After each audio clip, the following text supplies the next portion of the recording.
dedicated to the study of risks, the study and the mitigation, I should say, of risks that could pose, could lead to the extinction of humanity and the collapse of civilization. That mission makes the centre an ideal partner, in fact, for British Pugwash, because our roots lie in a statement, which I'll read out in a minute, at least part of it, made by Albert Einstein, Bertrand Russell, a Cambridge man, and 9 other scientists in 1955. That statement reads, "In view of the fact that in any future world war, nuclear weapons will certainly be employed, and that such weapons threaten the continued existence of mankind, we urge the governments of the world to realize and to acknowledge publicly that their purpose cannot be furthered by a world war. And we urge them, consequently, to find peaceful means for the settlement of all matters of dispute between them." Alas, that call for the peaceful settlement of disputes and the avoidance of war is still as relevant to international relations now as it was then. British Pugwash has been privileged for several years now that Dame Athene consented to become one of our patrons, and we're privileged today that she's been kind enough to find the time to prepare and deliver this lecture.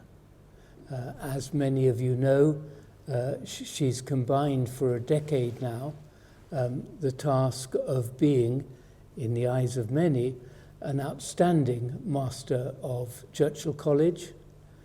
She's combined that with being a professor of experimental physics just down the road at the Cavendish, and with being a fellow of the Royal Society. Among the many awards bestowed on her, she was a UNESCO Woman of the Year in 2009. She was appointed a Dame Commander in the Order of the British Empire by Her Majesty the Queen in 2010, and she was honoured in 2019 with a Lifetime Achievement Award. Athene, may I invite you to take the floor? Thank you very much for that kind introduction. I'm kind of disappointed by the age distribution in the audience, because it really seems to me that people of my generation need to know less about the topic than students of today. And I have to hope there are students online who don't feel able to leave their rooms because it's exam season, which is the timing is probably not ideal. So yes, I am actually now a retired professor of physics, but the area of physics I worked on was very different from nuclear physics. So you needn't worry that I'm going to bombard you with loads of science, because it's not my field and I would feel embarrassed to try. I've just got 1 or 2 slides relevant to that. So let me start by referring to existential threats. As you heard, I'm a fellow of the Royal Society, and I was at a meeting, and I can't even remember what the meeting was, but sometime in the autumn. I think it may have been a council strategy discussion. And someone said, well, what are you going to do about the existential threat? And whoever answered gave an eloquent answer about climate change. And they said, the questioner said, no, I'm talking about the nuclear threat. And at the time, I was really struck by the fact that if you don't specify which existential threat you're talking about, you may lead to confusion. But it also highlights the fact that we are back in an incredibly dangerous period. And I think this must have been some time close to when the Russians took over the Zaporizhzhia nuclear power plant. That led to all kinds of fears. They might sabotage it, something might go wrong accidentally. So it was very much in people's minds. But as I'll try to show you, we should not ever forget the dangers. So around that time, President Putin said, whoever tries to interfere with us should know that Russia's response will be immediate and will lead you to such consequences as you have never experienced in your history. That's a very direct threat, and everyone can extrapolate to what threat is he talking about, and I think nuclear threat is quite obviously in his mind. And then just very recently, within the last few days, there was this item of news that Russia was going to practice tactical nuclear weapons scenario in drills to deter the West. So it is still really a live issue, and that's before one starts thinking about what's happening in the Middle East, the ongoing, if you like, conflict, not just Gaza, but Israel and Iran. Israel certainly has nuclear weapons. Iran, nobody knows quite what the state of their nuclear readiness is. But that is another potential flashpoint. We cannot forget this. Now, the doomsday clock was something that was introduced, actually even before the Einstein Manifesto, back in 1947. How close are we to doomsday? And it started off at 7 minutes to midnight in 1947. And over the years, it's moved backwards and forwards. And if you don't know, you might like to think, given that's where it was in 1947, where do you think it is in 2024? I'm not going to ask you to show hands. When I was born, the H-bomb had been tested, and the clock sat at 2 minutes to midnight. So it moved forward quite a lot in a short space of time. After the Cuban Missile Crisis, a test ban treaty was signed, and people they certainly heaved a sigh of relief that the Cuban Missile Crisis hadn't led to anything terrible. But the clock by then was at 12 minutes to midnight. By 1991, it had moved back even further. So although you might have thought that was still Cold War-ish times, it had moved right back.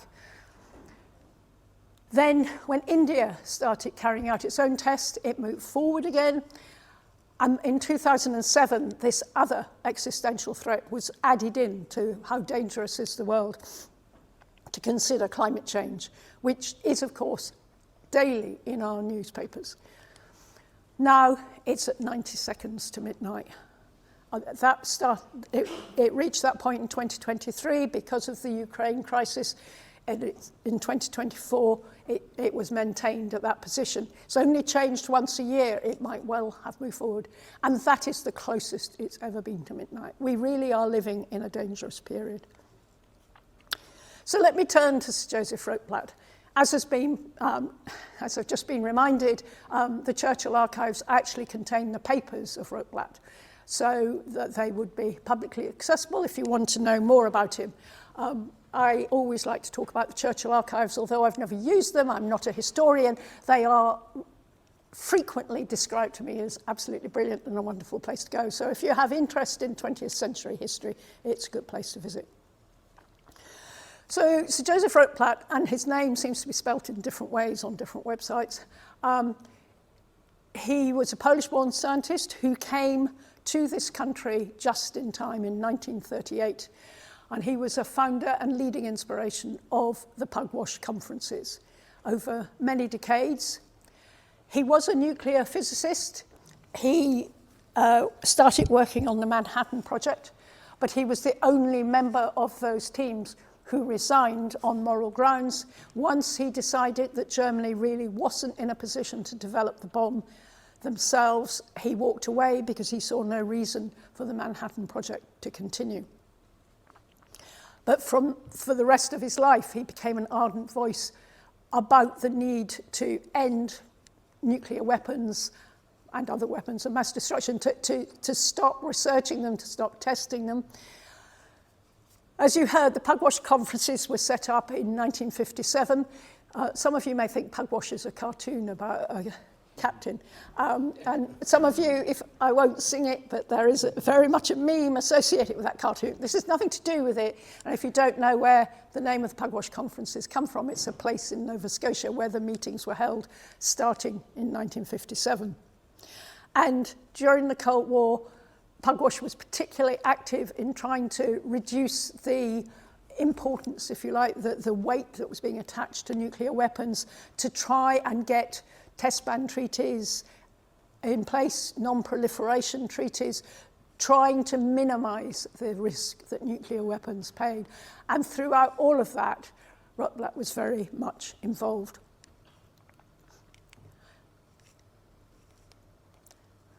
So here he is, and this is one of the statements attributed to him. I appeal to my fellow scientists to remember their responsibilities to humanity. And I don't know how many scientists rather than historians we have in the audience, but that is something we certainly should remember.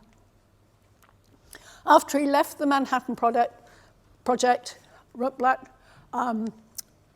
went back to Liverpool University, where he was a researcher and lecturer in the physics department in nuclear physics. He subsequently moved to London to research the use of nuclear physics in medicine, a very important area. And Bertrand Russell of the Russell-Einstein Manifesto said of him, he can have few rivals in the courage and integrity and complete self-abnegation with which he's given up his own career, in which, however, he still remains eminent, to devote himself to combating the nuclear peril as well as other allied evils. He was a man who cared passionately and acted on his principles and kept trying to persuade other people to recognise what was going on. Now, Peter Jenkins touched on the Russell-Einstein Manifesto. It was something that Einstein signed just 2 days before he died, so it was his last public act.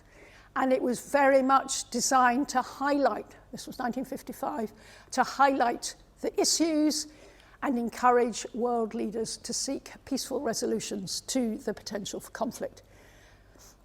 So I will take a different quote from it. Here then is the problem which we present to you, stark and dreadful and inescapable. Shall we put an end to the human race, or shall mankind renounce war? Rotblat was involved in gathering the signatures. As you've heard, there were 11 scientists who signed. All except one were Nobel Prize winners, and Rotblat at the time was not a Nobel Prize winner. He didn't get his prize till 1995. So, tiny bit of physics, don't panic if you are not a physicist. So this just shows the basis of what goes on. If a neutron hits an atom of the uranium isotope with an atomic weight of 235, it will render it unstable. It will convert it into uranium-236, and that will spontaneously split into two other atoms, barium and krypton. But in that process, it will generate 3 more neutrons. And as that fission occurs, you generate a huge amount of energy. That's 200 mega electron volts. So 1 neutron produces 3 more, which is why you can get a chain reaction. And so if you have an enclosed space with uranium in it and start the reaction off, it will rapidly cause all the atoms to split. So the calculation here, 80 generations of splitting will split completely 1 kilogram of material in 1 microsecond. And it's equivalent to about 20 kilotons of TNT. So you can see that that's millions of times more powerful than TNT. So that's the basic process. You can talk about a critical mass, which is when you have something large enough that the production of fission facilitates this chain reaction.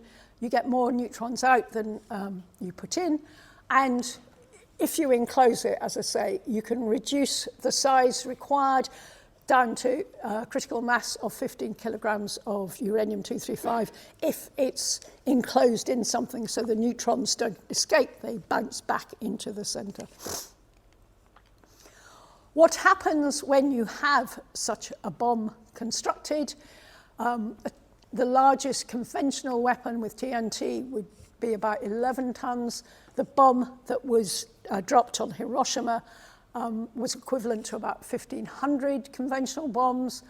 A typical warhead is larger again, to about 20 Hiroshima bombs. And the largest explosion set off by Russia was 50 megatons. And you have different sources of damage being created by this explosion. Some of it is heat, some of it is nuclear radiation leading to radiation sickness and a long and miserable death, and a lot of it is in the actual blast energy, the force of the blast that will knock down everything in its path. You can model this. There's been a lot of modeling. You can also look. This is from a Nevada test from 1953. Here's your model house, and this is what happens very, very fast. This is a kilometre from the bomb. Complete destruction. And of course, that's what happened in Hiroshima. This is the flattened city based on quite a small bomb. So the damage, the deaths are just horrendous. That's what will happen if Putin ever gets loose with a bomb. As I say, you can do lots of modelling, and over the years people have tried to get a sense of just what will the damage be. This is a model if you drop a single warhead on New York City. There is the immediate area. Then you have the area where you have this blast, which will knock everything down in its path. 5 psi is 5 pounds per square inch. Not a unit that physicists typically use, but very American. And then you have an even larger area going way beyond Manhattan where people will die of third-degree burns. And that's the immediate death. And then radiation sickness will lead to long, lingering deaths further away. And as with the Chernobyl explosion, for those of you who remember it, radioactive particles spread with the wind a very long distance, so that something that happened in Russia, you could tell from the sheep in Wales that they had been contaminated with radioactivity, and it's very long-lasting. There are a whole range of other effects. One is nuclear winter. Again, a schematic, the idea that when this explodes, a huge amount of fires occur which produce an enormous amount of soot, carbon particles, which will go up into the atmosphere and stay there for a very long time. They'll rise up high, high, high and block sunlight. So the Earth will cool and we will lose sunlight. The Hiroshima bomb was not large enough to provoke this, but modern warheads are significantly larger and undoubtedly it could. As an example, the closest we've had to a nuclear winter is volcanic explosions so far. Tambora, which is in the Philippines, is often cited. This was a massive eruption in 1815, put a huge amount of stuff into the atmosphere, which cooled the entire world. So back in this country, essentially, there was a summer when there was no summer. There was just no sunlight reaching Earth, a lot of rain, crops collapsed. It's interesting that 1816 was the year Byron and his entourage got so fed up with what was happening in the UK that they went to a villa in Italy, which was where Mary Shelley wrote Frankenstein, sort of the start of science fiction, and it was triggered by what is equivalent to a nuclear winter. You can model what would happen. Imagine what would happen if there was an American-Russian war, nuclear war, and you can see that the modeling says that in that case, which would be equivalent to 150 teragrams, I think that is, in certain smoke, you get a 7-degree drop in temperature. And, you know, we are really, really worried, and rightly so, about what 1.5 degrees rise would mean. Just imagine what 7 degrees drop means. Again, as part of this calculation, which was done, I think, in 2006, you would just not be able to have enough food. You wouldn't be producing food in the way we would expect. You'd have global starvation. And so, in essence, a nuclear attack is a suicide attack because it wouldn't just affect the country you attacked, it would affect the world. During the 80s, there was a lot of talk, I don't think it's talked about so much, MAD, mutual assured destruction, so that if you did set off nuclear weapons, then that first strike and then the retaliation would result in complete annihilation of both the attacker and the defender. And so MAD was thought to be a deterrent. Everyone knew that this would happen, so people, it was assumed, would not have a first strike. Luckily, it hasn't been tested as a theory. So let me return to Rotblat. Why were the Pugwash conferences so important? As I say, they were first held in 1957 in Nova Scotia. They had a sponsor, Cirrus Eaton, and they continued year on year. Typically, they had of the order of 100 participants from around the world, but the majority came from Great Britain, the US, and the Soviet Union. And they represented leaders in international science, not in international politics. And the participants, you know, one of the conditions was they attended as individuals. They weren't representing governments. They could speak freely. There typically were observers from the UN or UNESCO.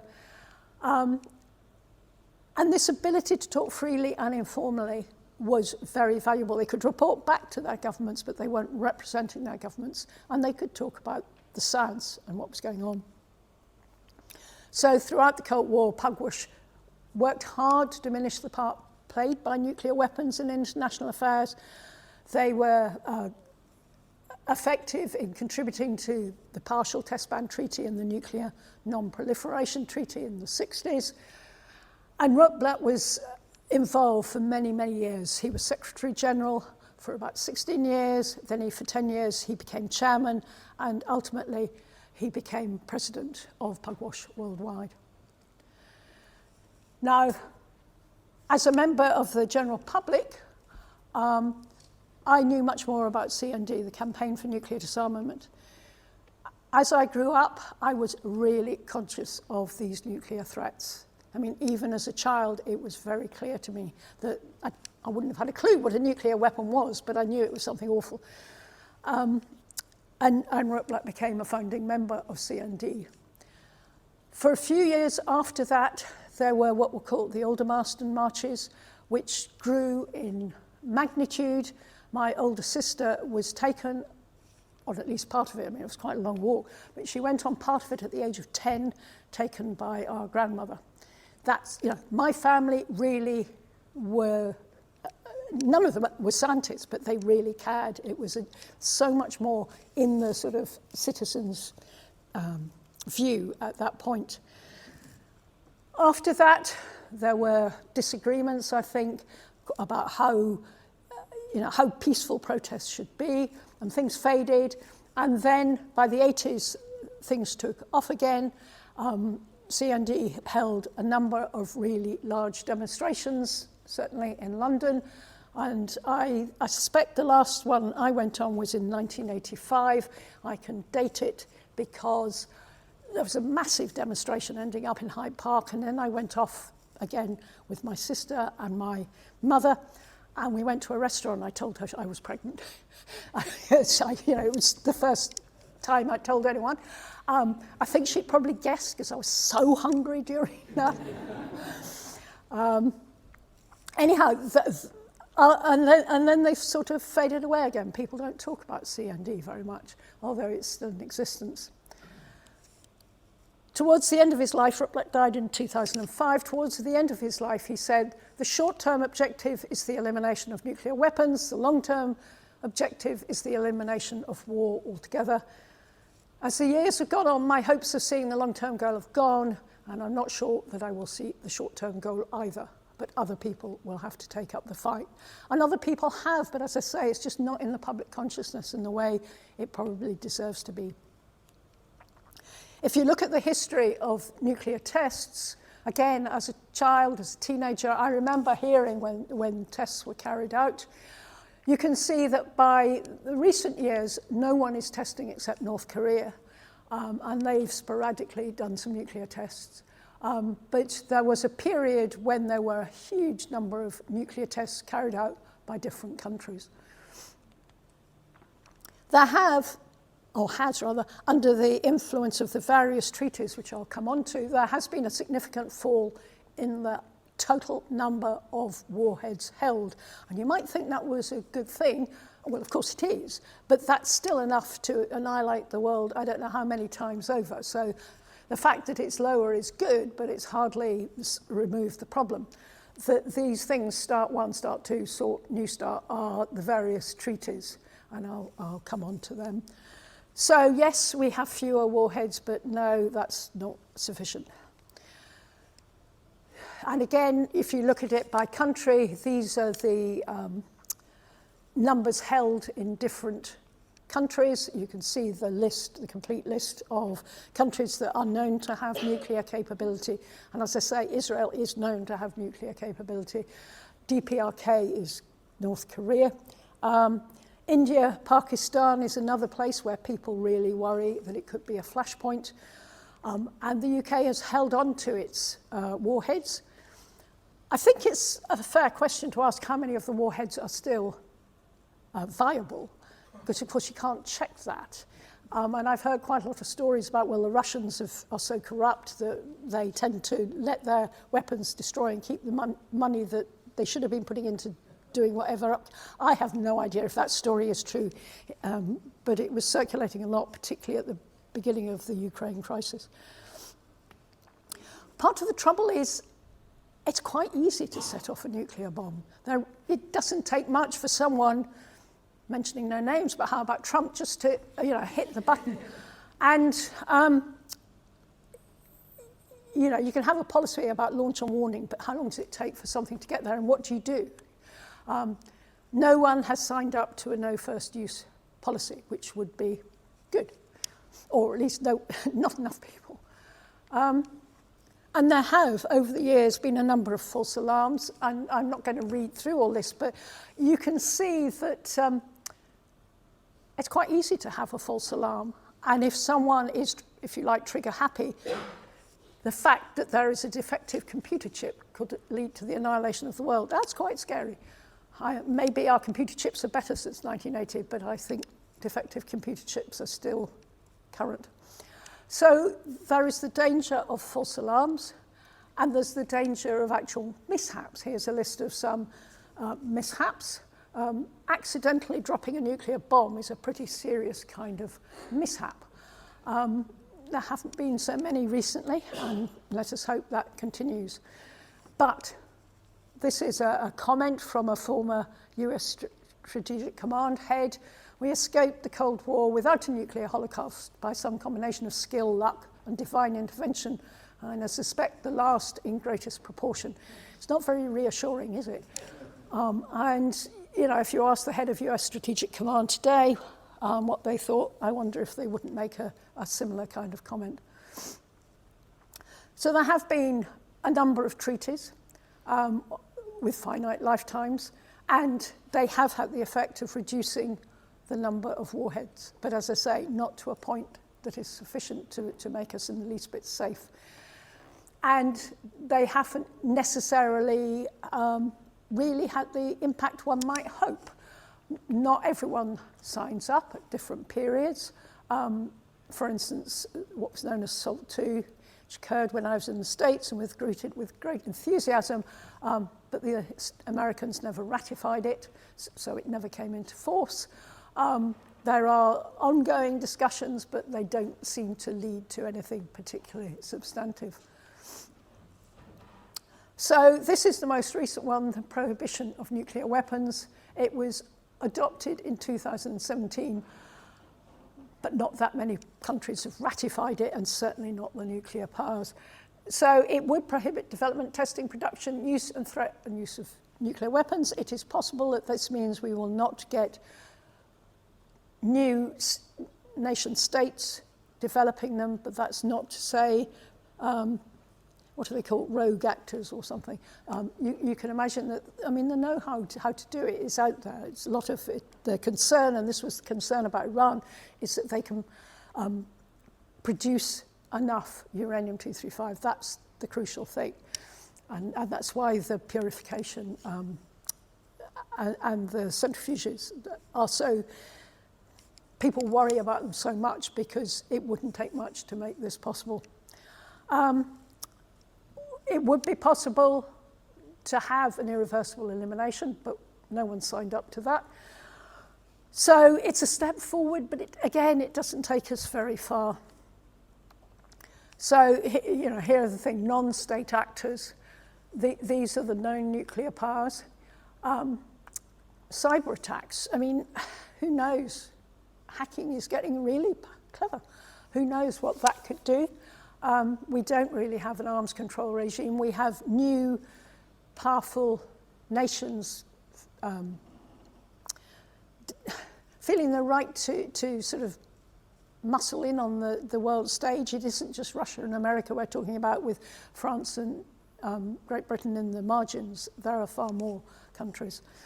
And so, you know, again, this is a relatively recent statement. The danger of some sort of a nuclear catastrophe is greater than it was during the Cold War. And people were scared then. And most people are blissfully unaware of this danger. And that is, I think, the problem. This is why we need to talk about this more.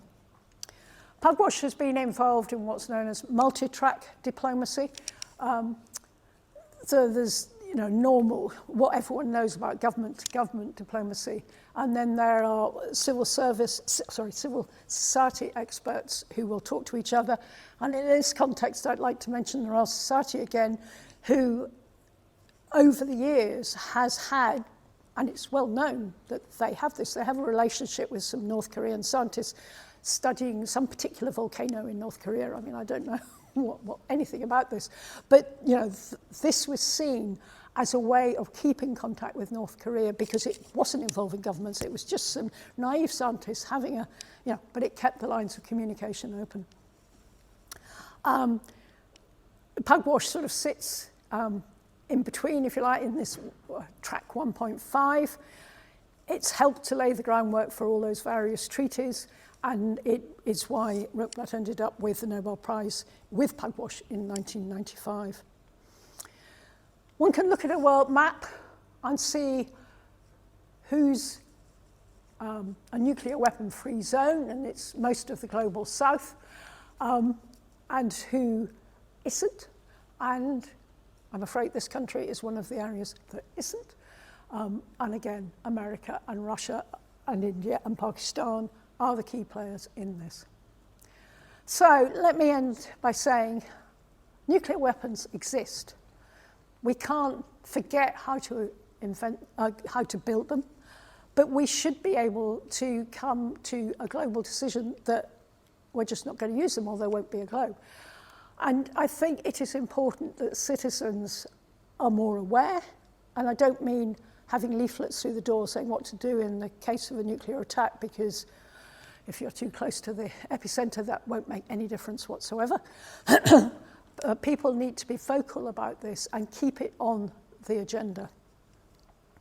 And I think at the moment, and as reflected by the doomsday clock, we are closer to a real existential threat than ever because of these new areas of conflict where things like diplomacy and the ways of governments interacting are not as well worked up as perhaps they were back in the 50s and 60s.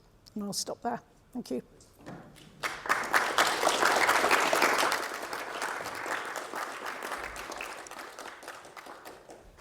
Thank you so much. So maybe I could just start us off, and then I'm very happy to take questions from the audience and also from online.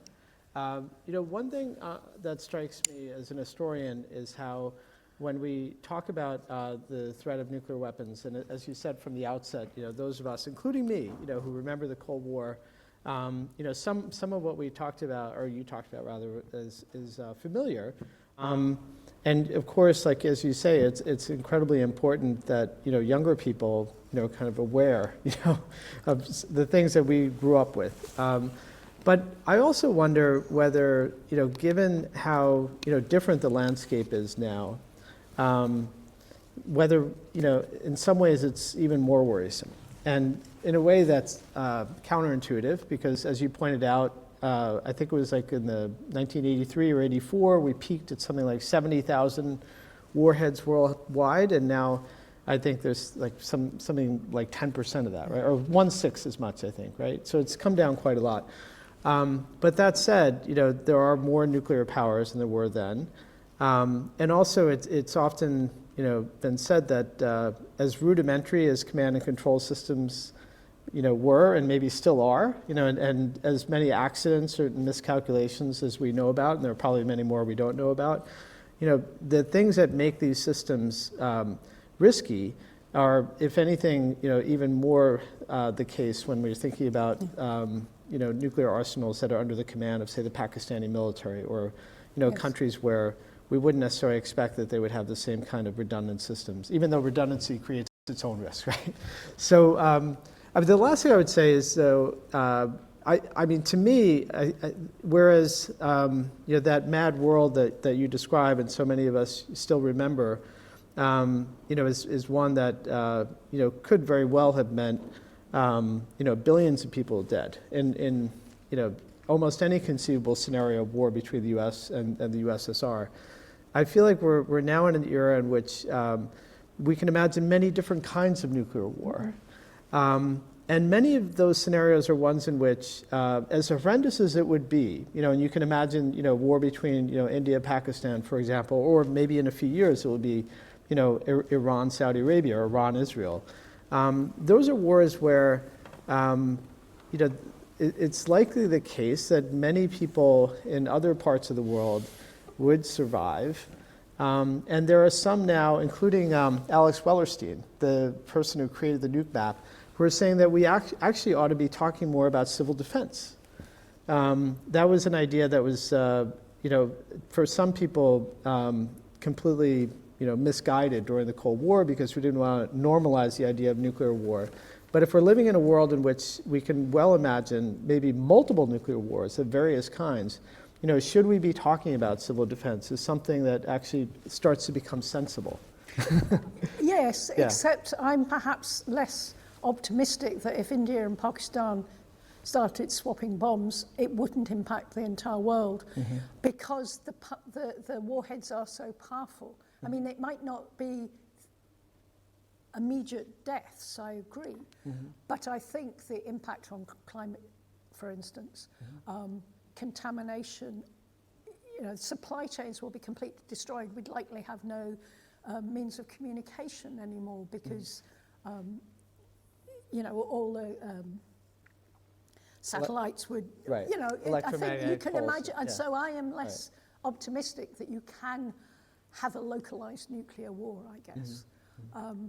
And I also think if it started, I just wonder how people would react and behave. Now, I think it's certainly the case that, I have a friend, another physicist, who I think around the time of the start of the Ukraine war went out and got a Geiger counter so he could work out whether it was safe to go outside. And I felt, no, on the whole, no.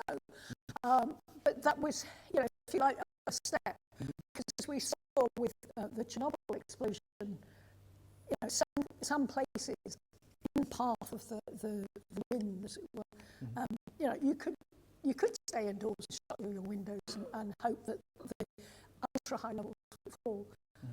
But I'm not quite sure what else society could do in that landscape. Right. Okay. Let me ask you just one other follow-up, and this is an example of how even one detonation could have extremely devastating consequences.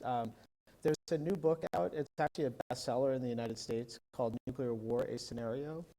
And it's an account of how it is that we could see, and this part to me is a little implausible, but it's a scenario of a kind of bolt from the blue, right, where all of a sudden North Korea decides to stage a nuclear attack on the United States. And the first 150 pages or so, just imagine how it is, first off, a strike on Washington, which at the moment, North Korea is not quite capable of. They don't have missiles. They can reach Chicago, but not yet Washington. But let's imagine, soon enough, they will have that capacity. But the second strike is where they set off a satellite-borne nuclear warhead that, according to this scenario, wipes out electric power all across the continental United States. So I recommend the book. I don't know that everything in it is exactly accurate, but that is one part of it I wanted to ask you about. So it's quite striking, this idea that even now, according to this account, North Korea has a satellite that orbits, and we don't know exactly what's in it. But the idea is that just like during the Cold War, there was this idea of orbital bombardment systems, how it is. They were banned, right, for good reason. But the idea was that if you had a warhead in orbit, that you could strike almost, again, like with little or no warning. But even perhaps more worrisome, that if it was detonated in space or near space, that it could devastate, large areas in the sense of like wiping out power. I think that's right. Yeah. I mean, I think, people worry about sunspot activity for leading to knocking out communication. Right. And I think this would be orders of magnitude worse. And I think that is one of the consequences, and why I'm not optimistic that you can localize things, because I think, it would take out crucial satellites, computers, and we are so dependent. I mean, how many people have got their laptops out? We are so dependent on these sorts of things. The idea that you can just pick up your mobile and talk to, the president or whoever you need, and we will be in danger of losing all of that. Yeah. And we have no idea now how to live like, they lived in the time Tambora went off. We don't write letters, and we don't have the systems in place, and our food chains would collapse. Yeah. I think we should be scared. Yeah, it happened to me the other day. I was using, I think it was Google Maps. I put in my address. It didn't seem quite right to me, but I went there anyway. And of course, I was like 15 blocks away from where I was meant to be. And then I tried Waze, and it told me the same thing. You're exactly where you're supposed to be. And I was actually like almost a mile away from where I was supposed to be. It was completely disorienting. Yeah, we rely on these things. So you can just imagine, like, if all of us, all of a sudden, like, are completely disoriented in the same way. It's like exactly. I mean, we're all wandering around bleating, won't we? I mean, we just won't have a clue what to do. We are so dependent. All right, I have to ask one more nightmare scenario. So this, and I'm blanking on the author. I would have told you already. Somebody is going to look it up for us. It's nuclear war scenario. But the third strike is against a California nuclear power plant. And in this case, it's about all of the fuel rods that are stored there. And according to this scenario, it devastates an area the size of Connecticut. So a nuclear attack on a nuclear power plant, if it, Oh, that sounds quite small. Okay. Connecticut's not a very big state. Yeah. I think it would be worse than that.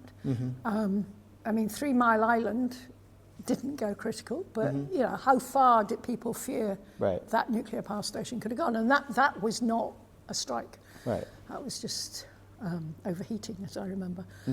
I was in upstate New York at the time, so I was quite conscious that we weren't that far from Pennsylvania. Right.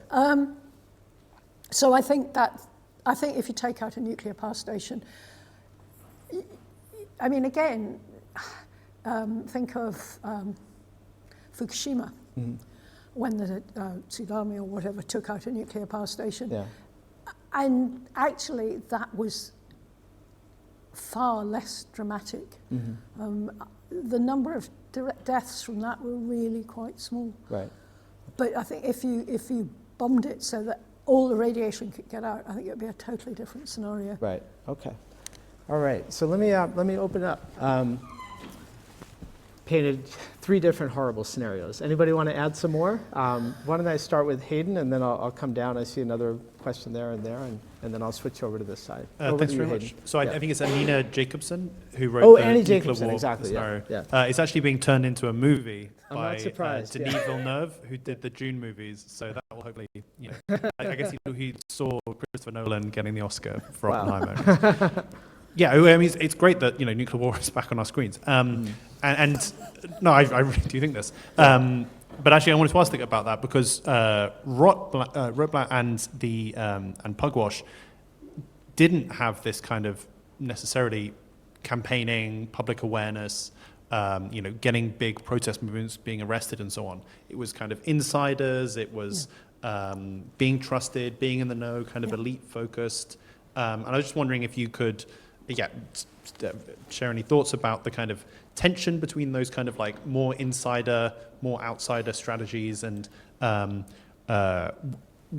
is it that Rotblat was so keen on that kind of insider strategy, and what were the relative advantages of? Well, I mean, I think that was one of the reasons why CND went into decline, actually, because there was that kind of tension. And I guess I would say you need both. I mean, Pugwash conferences were for scientists, so they could share what they knew, what was developing, what could be done, rather than for mass mobilization of public opinion. And I think you need both. I think it is, at the moment, certainly in this country, we've had various large demonstrations, Stop the War, for instance, and governments seem perfectly capable of ignoring them.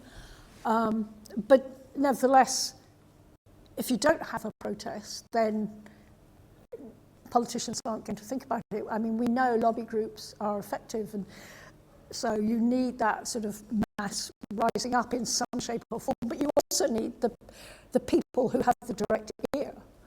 So they are two very different things, and they're both important. And I guess, I mean, you can only do so much. I mean, Rotblat was a member of CND. I've no idea. I haven't read his diaries to see if he went on many of the demonstrations, but he absolutely was there at the beginning. Okay, yeah. If there were to be a worldwide agreement to abolish all nuclear weapons, what are the practicalities of getting rid of the weapons? Where do you put the bits? Well, I think, uranium is a naturally occurring material, and I guess the thing is you just have to stop them being in a small, confined space. I'm not expert in this, but that would be my first reaction.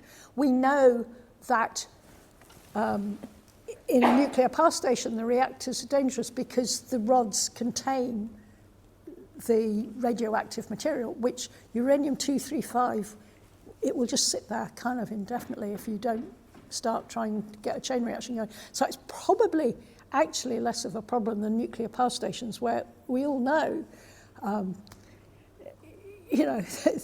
do you want a nuclear power station next door to you? I think it's, one can be quite NIMBYist about that. The answer used to be, well, I'd rather have one of those than a coal-fired power station, but we don't have coal-fired power stations anymore, so you can't answer that in this country. Nuclear power stations are not necessarily benign because accidents do happen. The cooling water, like Fukushima, it was the cooling water that packed up. Okay. Yes, I think, I thought I saw, yes, please, yeah. Thank you very much, Dame Athene. To go back to the question about why do you think the British public and perhaps publics across the world are not more concerned about the risks of nuclear war? I mean, I'm thinking not just about CND membership, which has not gone up markedly, as you said. I'm thinking the fact that that defence and security and arms expenditure by governments in our country seem to be matters that take place behind closed doors largely and are not debated properly in Parliament. So there's a kind of democratic deficit there.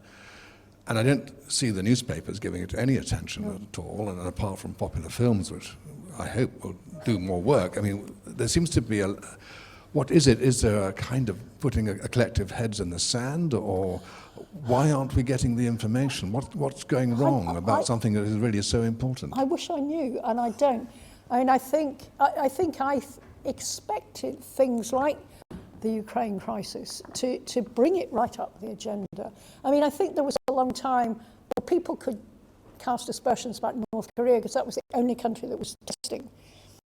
People were very worried about uranium enrichment in Iran, and still are, but it's not quite the same as fear of nuclear war, and I don't understand it. I was quite struck. I mean, Peter gave a lecture to the Physics Society, I think, in the autumn, and it was attended by students. That time of year is better than this, but you know, they were saying, I never knew.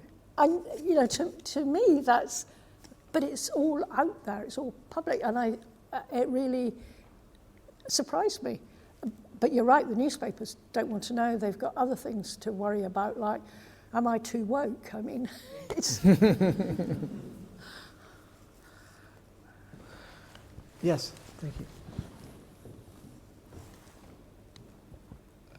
This might be more of a specific question, but I was wondering how the nuclear tests with, you said, I think, 100 megaton bomb, the Russians did that, how those didn't cause a nuclear winter. They're often underground. Okay. I think all the... So the original ones were done in somewhere atoll, I can't think what the name. Central Bikini, Asia. well, Bikini Atoll, wasn't it? Oh, the American hydrogen. The American yeah. ones, so there they took what was an island and exploded it, kind of thing. But I think all recent ones have been underground, and therefore it's contained. I mean, there will be some very contaminated land somewhere, but yeah, we don't get nuclear winter. I will say, you know, obviously not an expert, but I've spent some time in the literature on nuclear winter, and it is now an increasingly active area of research. You know, there had been only a few studies, you know, and after the end of the Cold War, people lost interest to some extent, but, you know, there's now more funding and there's more research in this space. And the American, the National Academy of Science has been having a series of meetings, and apparently they have access to classified information as to what these exchanges would actually be like. And so they're meant to issue a report. And I, anyway, am going to be extremely interested to see it, because there's a lot of controversy, actually, because it's difficult to, you know, estimate the effects, you know, based on Hiroshima, you know, when, you know, obviously, like, cities are very different, right? And a lot of the strikes wouldn't necessarily occur in urban centers, right? So there's, at least for now, there's a fair amount of uncertainty. So I think the more we know, the better. Yeah. Yeah. I think there is scope for more modelling. Right. I think. I don't know if there's a question online or. Any questions online? I mean, if we can directly ask people, I don't know if people online can hear me. If you have any questions, I've been asking in chat, but if you want to put your hand up or better type in chat, we can ask them. Otherwise, we're just going to carry on with people in the room. I hope people online can hear that. Thank you. Thank you for your talk. Very interesting. And I have a question for you. And what's your stand towards nuclear deterrence and nuclear abolition? And can you see a world without nuclear weapons, and how it look like? I think terrorism is terrifying. As I say, I think cyber attack is, because essentially, you know, we know people can hack into the Pentagon, for instance. And they haven't found this particular bit, but, you know, it is clearly a major risk. A world without nuclear weapons? Not in my lifetime, I think. I mean, the politics of the world at the moment is increasingly divisive, as it is in any individual country. I find it quite dismaying, the sort of attitudes that, if you like, about integrity, say, that kind of thing, the idea that you can just lie and there are no repercussions. I mean, to give a very specific example, when, again, right back to my childhood, I remember being driven through London, and all the newspaper stands had headlines, Profumo quits, and I remember this and say, you know, what's all that about? I mean, it just stuck in my mind. that's probably the first time I noticed newsstands. But, you know, he quit because he'd liked Parliament. So he, you know, he was ashamed, he stood down. People lie in Parliament. Enough said. And, you know, so I can't see there is the sort of an attitude in our policymakers that is likely to lead to that happy outcome, I'm afraid. It's very gloomy. Here's a question, and then. Yeah. Thank you very much. I'm researching youth involvement in nuclear disarmament.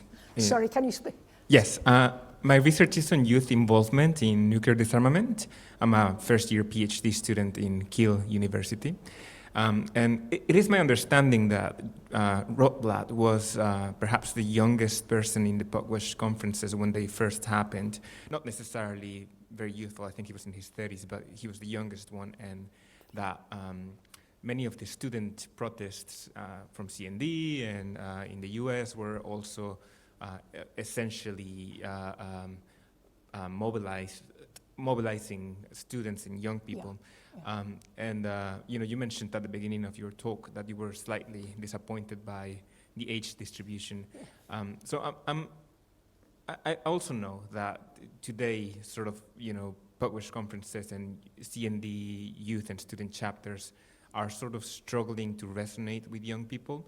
And it's not necessarily that there's a lack of knowledge about nuclear issues, but that there's a lack of sense of collective efficacy. Like, you know, that nuclear issues are something that you cannot influence through your vote, through money, through protest. So I'm wondering if you could imagine a way of increasing this sense of influencing nuclear issues. What would you say those avenues are for young people? That's a very interesting question. I mean, I think part of it is the fact that this other existential threat of climate change is what resonates with the young, because it's their future in a way. Well, obviously it's their future. And, you know, everyone has limited bandwidth, and if you're really going to care about this and work out what you as an individual can do about this, there may be no energy left, as it were, to worry about these other things, which you're right, people do feel they can't do anything about, and to a certain extent that's true, though it comes back to the, you know, the balance between mass protests affecting policy and those in the know being able to affect policy. I guess what was different, say in the 50s, was that it was a new threat and there weren't so many nuclear actors. And so probably it looked like there was more scope just to put things back, you know, to go back to where we were. And by now it's in a way normalized. There are nuclear weapons. Well, we can't do anything about it. I suspect that may be part of it. But I think it is also because it's not talked about. You know, it's not in your face. You're not getting leaflets through the door.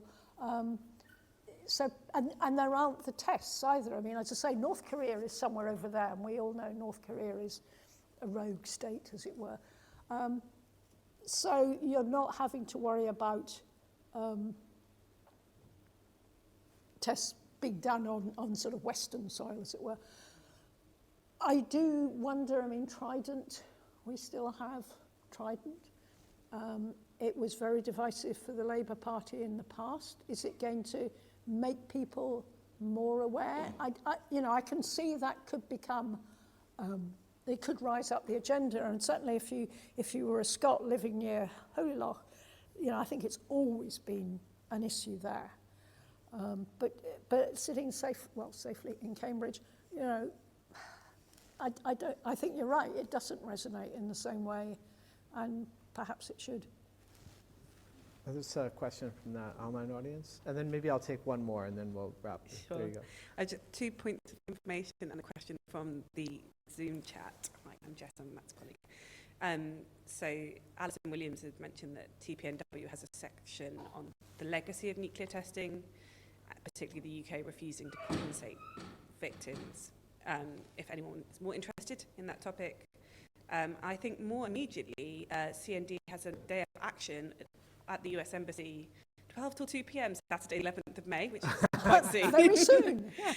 And I was particularly happy to see that she says lots of speakers and some entertainers.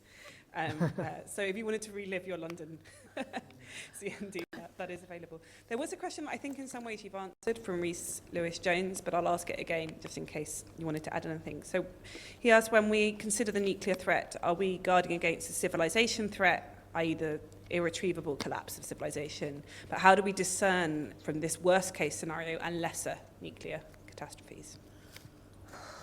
Well, I mean, again, it comes back to modelling to some extent, trying to work out how bad are the different scenarios. As I say, I find it really hard to think there is any possible good scenario if nuclear bombs are used. I just, I think it will be very hard for our world to recover from that in any short time. I mean, it may be a bit like, again, I'm showing my age, if any of you have read Day of the Triffids. And, what happens after this? Some people survive in utterly awful circumstances. Yeah, that's probably right. So it might not wipe out everyone, but it would be a very different world. Can we take both these two questions quickly? Okay. Yeah, thank you. Thanks for a really interesting talk. Yeah, I guess I was wondering what you think the role of scientists ultimately is in the discussion and in sort of nuclear advocacy. I guess like Pugwash has sort of demonstrated this approach with like the track 2 diplomacy. Do you think there's anything else that like scientists be trying to do in terms of like public awareness or improving communication on the lobbying side? Yeah, how should scientists best try and fit in this landscape? I don't think scientists can do it on their own. I mean, it is encouraging that scientists are still trusted, but I think there are those who, if you are an expert in nuclear physics, which as I say I'm not, will people trust what you say? It's always a slightly double-edged sword. I think just talking about these issues, but almost as citizens, that may be the most that we can do. Thank you very much, Dame Athene, for a great talk and a really enjoyable sort of post-talk discussion. I had a similar question, which was going to be, given that there isn't much public interest in this at the moment, I can imagine the government coming in saying, okay, you want to do something on this? Well, we've got limited resources. And in that case, what would you say is sort of the number one thing that you would want to see government doing? It could be funding more nuclear winter research, but then that will probably come at the cost of saying, well, what are you going to unfund? Yes. But it also might be, oh no, we'll give the Royal Society some money to do some engagement, or oh no, we'll get the SCDO to focus on this a bit more. Like, there are too many options, and they have very limited bandwidth because the public doesn't care. Yes. So what's number one for you? For the scientists. For the government. For the government, to wake up, I think. Because, when did you last hear an MP talk about this? So I think it may be, constituents can write to their MP. I would actually think Daniel Zeitner's pretty good run here. I'm sure he knows about these things. But, in many places, I would think it just won't have crossed their mind. I mean, if I'm going to be rude about politicians, which far be it from me to be rude about politicians, but these days, most MPs have not had a career before they became an MP. That used not to be so. So they are, steeped in policy from day one, be it that they are used to debating in, the union or whatever. They haven't been out on the streets in the way that I think many individuals did. I mean, they used to be former soldiers or former GPs or, whatever. So I think our MPs lead quite sheltered lives, and it's only if someone, or many someones draw things to their attention will they start waking up. So if every, needs more than people in this room, but if many constituents wrote to their MP and said, you should be debating this, you should be asking, what can we in this country, and it comes back to, should we have Trident? I mean, that's a debate that isn't heard. So I want to thank you so much. That was a terrific talk, and the Q&A, I know it ran a bit long. You're very kind to stay with us. I'll just very quickly, from my point of view, if, and I think maybe we should say when, someone does use a nuclear weapon, I would expect there would be a groundswell. We're likely to see a global movement, demanding abolition. So couldn't we perhaps start that now? Try to avoid that You want to trigger a nuclear war? So the last thing, I think in a way it's appropriate that people are going to go to the American embassy because the way things now stand, any man or woman who's elected president of the United States has the power to use the American arsenal in any way they like, at any time they like. There is no legal way to stop them. It's really quite extraordinary. But there is movement in Congress now to try to pass legislation that would require a president to at least consult with Congress beforehand. So I think that is a global priority, especially if you think Donald Trump might be our next president. Yeah. So please, kids, write to your congressman. So thank you again, and thank you everyone for attending.